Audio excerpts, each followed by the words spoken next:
नमस्कार दोस्तों, आप देख रहे हैं सरकारी नौकरी प्रिपरेशन यूट्यूब चैनल। दोस्तों, आज के वीडियो में हम झारखंड इतिहास से संबंधित प्रश्न उत्तर देखने वाले हैं, जो कि शासन व्यवस्था का टॉपिक है आज।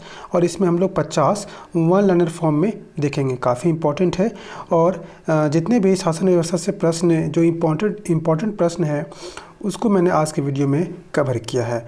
तो आप भी किसी तरह का एग्ज़ाम की तैयारी कर रहे हैं, चाहे जेपीएससी है, जेएसएससी है या फिर टेट के एग्ज़ाम हो, झारखंड के किसी भी गवर्नमेंट के एग्ज़ाम हो, तो उसके लिए काफ़ी ज़्यादा ये इंपॉर्टेंट है। सारे प्रश्न काफ़ी अच्छे हैं, सारे प्रश्न को इसमें इंक्लूड किया गया है जितने भी इम्पॉर्टेंट प्रश्न बन सकते थे। तो वीडियो को अंत तक जरूर देखिएगा। और अगर आप झारखंड से संबंधित किसी भी तरह का एग्ज़ाम की तैयारी कर रहे हैं तो उसके लिए ये काफ़ी इम्पॉर्टेंट है। आइए देखते हैं आज के वीडियो में कौन कौन। तो फ्रेंड्स, आइए बढ़ते हैं प्रश्न की तरफ। चलिए, पहला प्रश्न है, विश्व की प्राचीनतम गणतंत्रीय शासन प्रणाली को किस नाम से जाना जाता है? दोस्तों देखिए, ये झारखंड शासन व्यवस्था से प्रश्न लिया गया है, ठीक है। तो इसमें आपसे पूछ रहा है कि विश्व की प्राचीनतम गणतंत्रीय शासन प्रणाली को किस नाम से जाना जाता है? तो मुंडा मानकी शासन व्यवस्था, ठीक है, याद रखिएगा आप। मुंडा मानकी व्यवस्था में पट्टी पंचायत या पहाड़ा पंचायत का गठन कितने ग्राम समूह को मिलाकर किया जाता था? तो 15 से 20 ग्राम समूह को मिलाकर के पट्टी पंचायत या पहाड़ा पंचायत का गठन होता था, ठीक है। नेक्स्ट है मुंडा मानकी व्यवस्था में डाकुआ का कार्य क्या था? तो संदेश संप्रेषणकार था, ठीक है। मतलब इसको एक जगह से दूसरी जगह कोई भी संदेश को पहुंचाना, ये डाकुआ का काम था। चलिए, नेक्स्ट है, मुंडा शासन व्यवस्था में पाहन को दी गई कर मुक्ति भूमि क्या कहलाती थी? तो जो मुंडा शासन व्यवस्था में पाहन को दिया गया था ना भूमि, उसको डाली कटारी कहते थे। ये काफ़ी इंपॉर्टेंट है और ये जो कीवर्ड इससे प्रश्न आ चुका है, ठीक है। डाली कटारी किससे संबंधित है? तो मुंडा शासन व्यवस्था में जो पाहन को दी गई थी मुक्त भूमि, वो डाली कटारी कहलाती थी, ठीक है। चलिए आगे देखते हैं, किस जनजाति की परंपरागत शासन व्यवस्था को खुटकटी प्रथा का नाम दिया गया? तो मुंडा शासन व्यवस्था में ही परंपरागत जो शासन व्यवस्था था उसी को खुटकटी प्रथा का नाम दिया गया। इसमें क्या थे, उसमें झाड़ जंगल ज़मीन को साफ करके उन लोग रहने लायक घर बनाए थे और खेती योग्य भूमि बनाया था, ठीक है, मुंडा शासन व्यवस्था में।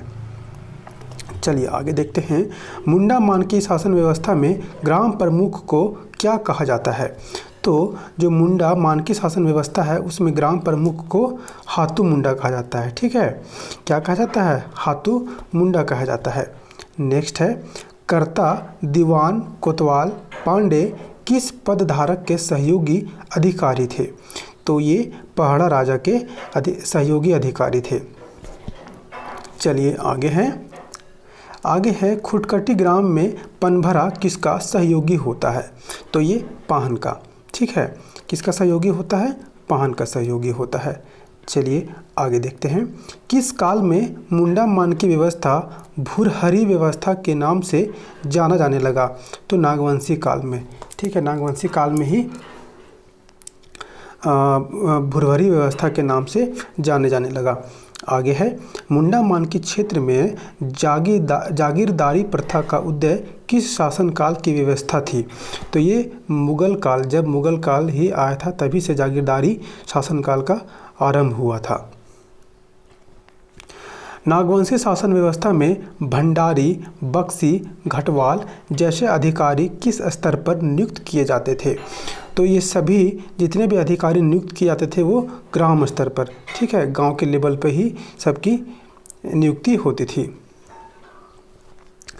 आगे देखते हैं, नागवंशी शासन व्यवस्था में वित्तीय मामलों का प्रमुख क्या कहलाता था? तो जितने भी वित्तीय मामलों का प्रमुख जो नागवंशी व्यवस्था में था उसे दीवान कहलाते थे, ठीक है। दीवान ही वित्तीय मामलों का देख रेख करते थे नागवंशी शासन व्यवस्था में।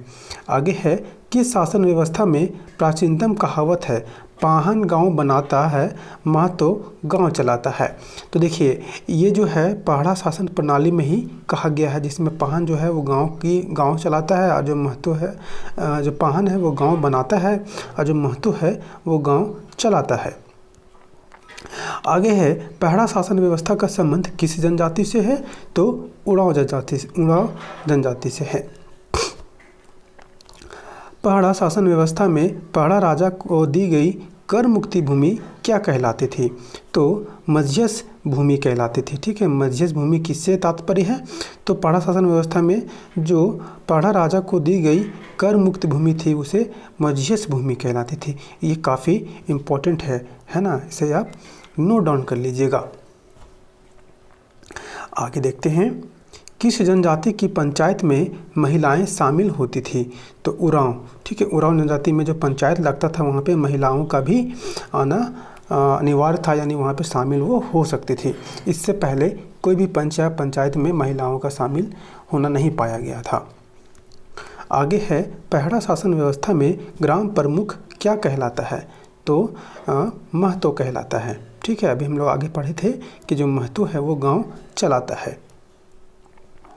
संथाल जनजाति की ग्राम भाषा क्या कहलाती है? तो मोड़े होड़ कहलाती है। मोड़े होड़ कहलाती है। आगे है, संथालों की पारंपरिक शासन व्यवस्था मांझे प्रज्ञात किस जनजाति से ग्रहित की गई है? तो सौरिया पढ़ैया, है ना, सौरिया पढ़ैया से ही जो संथालों की पारंपरिक शासन व्यवस्था है उससे कह सकते हैं कि प्रभावित है या फिर उससे लिया गया है। आगे है, मांझी प्रज्ञात व्यवस्था में जो जोग मांझी का क्या कार्य है? तो जो जोग मांझी है वो गांव में नैतिक व्यवस्था कायम रखता है। जो नैतिक व्यवस्था गांव में है वो किसका कार्य कौन देखता था? वो जोग मांझी देखता था। किस में देखता था? मांझी प्रज्ञात व्यवस्था में। आगे है, संथाल ग्राम का सुरक्षा प्रहरी कौन होता है?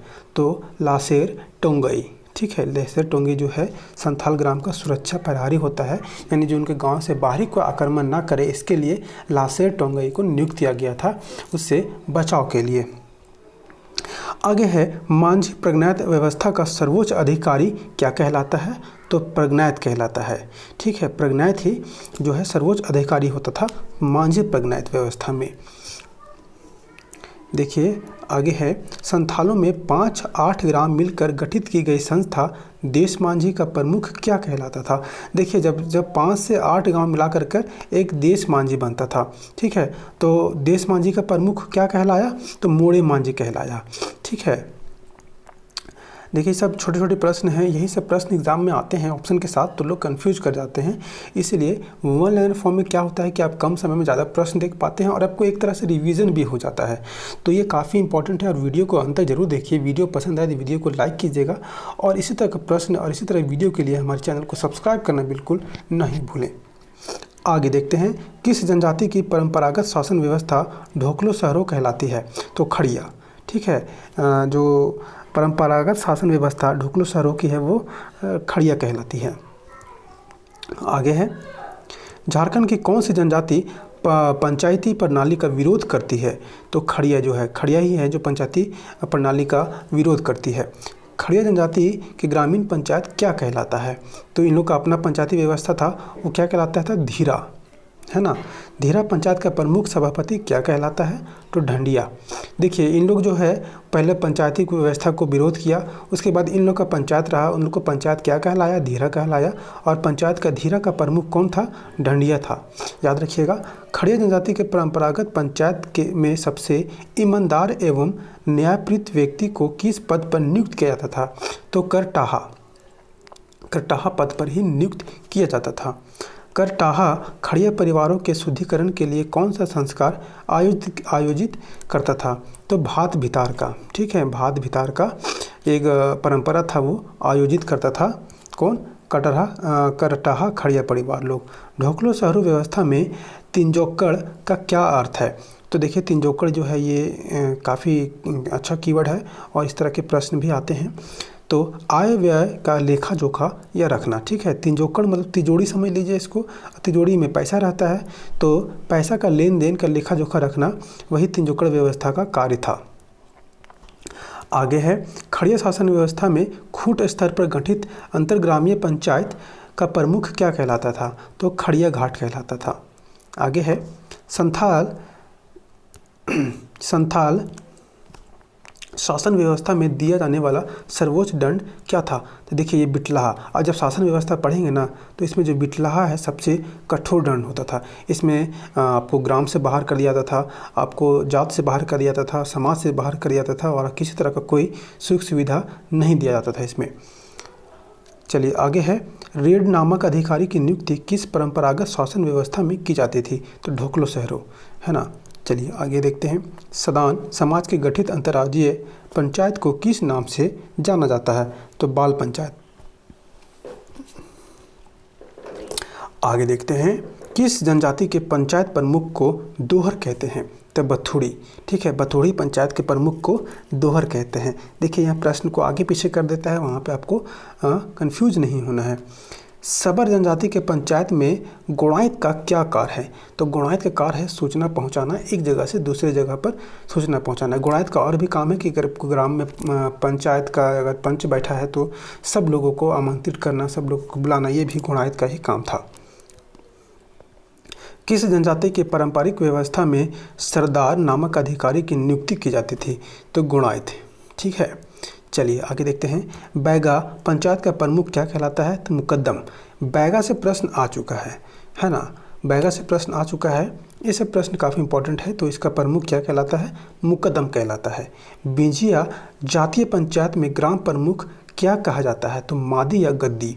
देखिए एग्ज़ाम में जो है वो पंचायत जितनी भी शासन व्यवस्था है उसका जो पंच है, पंचायत है, या फिर उसके प्रमुख से प्रश्न काफ़ी आते हैं। उसके कौन से अधिकारी, कौन से पोस्ट पर इनका पोस्टिंग हुआ, उस तब के जो प्रश्न हैं पूछे जाते हैं एग्ज़ाम में। तो ये सब के प्रश्न जो है आप याद रखिएगा। चलिए नेक्स्ट देखते हैं, सियान और सिख किस अधिकारी के प्रमुख सहयोगी होते थे? तो ये मुकद्दम के थे। मुकद्दम से 2 प्रश्न हुए हैं यहाँ पे। चलिए आगे देखते हैं, बिरहोर जनजाति का सर्वोच्च संगठन क्या कहलाता है? तो टांडा कहलाता है। और आज का लास्ट प्रश्न है, न्याय का दिगुआर किस जनजाति की शासन व्यवस्था है? तो इसका माफ कीजिएगा, और भी प्रश्न है। तो कहाँ पे थे हम लोग? यहाँ, न्याय का दिगवार किस जनजाति की शासन व्यवस्था चलाने में मुख्य भूमिका निभाते हैं? तो ये बिरहोर। आगे है, गोंड जनजाति के पंचायत का प्रमुख क्या कहलाता है? तो स्याना कहलाता है। खोंड जनजाति में ग्राम मुखिया को क्या कहा जाता है? तो गौरिया या सरपंच कहा जाता है।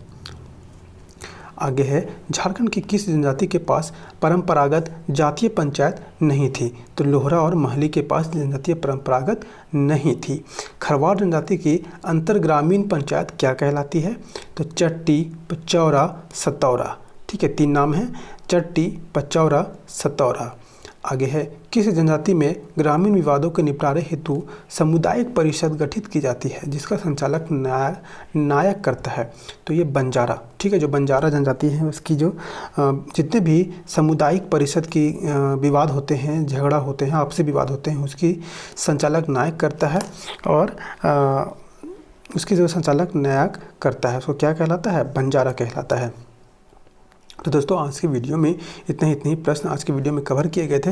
ये वीडियो अगर आपको अच्छा लगा तो वीडियो को लाइक कीजिएगा और चैनल को सब्सक्राइब करना नहीं भूलें। आपको झारखंड से संबंधित हर एक टॉपिक पे आपको इसी तरह का प्रश्न उत्तर आप चैनल पे देखने को मिलेगा। और झारखंड से संबंधित जितने भी वैकेंसी निकलती है, जितने भी सरकारी नौकरी की वैकेंसी निकलती है, सारी इन्फॉर्मेशन आपको इस चैनल पर देखने या सुनने को मिलेगा। तो चैनल को सब्सक्राइब करना ना भूलें और